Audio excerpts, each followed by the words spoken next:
everyone, it is Dr. Mike Yeadon I'm going to be speaking to. It's the 29th of October 2020. Now, Mike is semi-retired, he's 60 years old, and he's currently in France. He has a first-class degree in biochemistry, toxicology, and pharmacology. He also has a PhD in pharmacology. He was at Pfizer for 17 years, left in 2011 as the Chief Scientific Officer and Vice President for Allergy and Respiratory Research. Really good to speak to you. We've been chatting a little bit over the last few weeks. I know you're in France at the moment. It's a difficult time.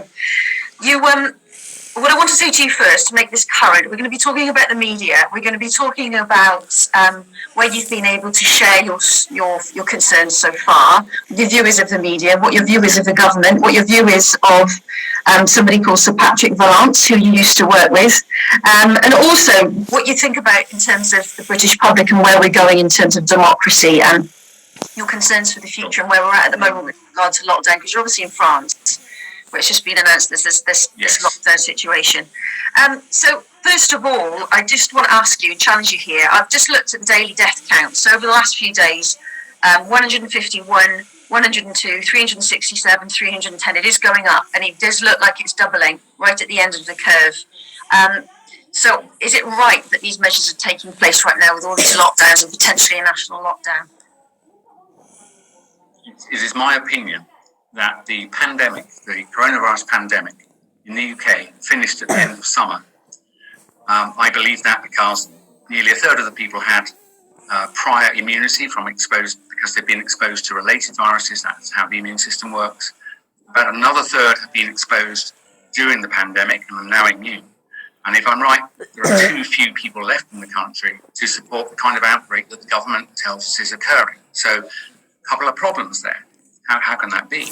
Well, I believe that the industrialized molecular biological technique called PCR, which has never been used on the scale it's being used, I think it is currently throwing up an enormous number of false positives. That is, when the test is positive, even though there wasn't virus in the sample.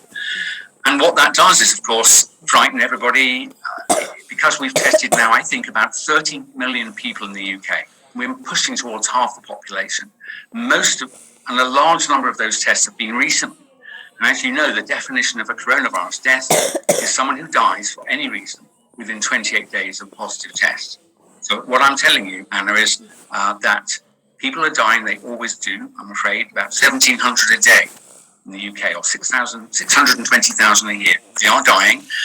I don't believe that they're dying of coronavirus anymore. I think they're dying of other respiratory viruses or other non-respiratory causes. So I guess I'm calling out the statistics and even the claim that there is an ongoing pandemic as false. And you might say that's crazy, everybody knows that's wrong. I would point anyone listening to this who wants to check to go to any database that talks about total mortality. That is a body count over time. And when you do that, you will see that the number of deaths on average every day in the UK is absolutely bang on normal for the time of year. Not at all higher. In fact, anything slightly lower, and the respiratory death numbers are lower than over the last 5 years at late October. So the important point to note is there are no excess deaths, no excess respiratory deaths. And so if you accept that, and if anyone listening checks it, they must know that the rest of what I'm telling you is true, because you can't have a lethal pandemic stalking the land and not have access. Well, absolutely. But I have to say, my audience, I like to keep things really simple and communicate in simple terms. None of us are experts on these matters, on viruses and on PCR tests and epidemiology. We just don't really understand. We just want to know what to do for the safety of our family.